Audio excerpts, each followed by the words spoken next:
முருகன் உங்களுக்கு துணையாக இருந்தா இந்த அறிகுறிகள் கண்டிப்பா வந்திருக்கும்.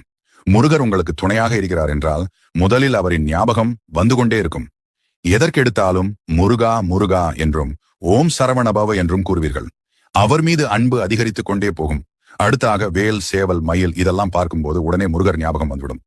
அது மட்டுமில்லாமல் வேல் சேவல் மயிலை அதிகமாக பார்த்து கொண்டே இருப்பீங்க. முருகனுக்கு உரிய சிறப்பான நாள் வருகிறது என்றால், அந்த நாளை நீங்கள் ஏதோ ஒரு காரணத்தினால் மறந்துவிட்டீர்கள் என்றால், அன்றைய தினம் உங்கள் மனதிலும் கண்களிலும் முருகனின் உருவப்படமோ முருகர் சம்பந்தப்பட்ட பொருட்களோ உங்க முன்னாடி வந்து ஞாபகப்படுத்தும்.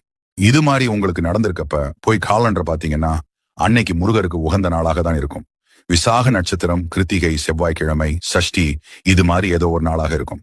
நீங்க ஒரு கஷ்டத்துல இருக்கும்போது உங்களுக்கு உதவி செய்ய ஒருத்தவங்க வருவாங்க. அவங்க பேர் கண்டிப்பா முருகன் பேர்கள் உள்ள ஒருத்தவங்களாகத்தான் இருப்பாங்க.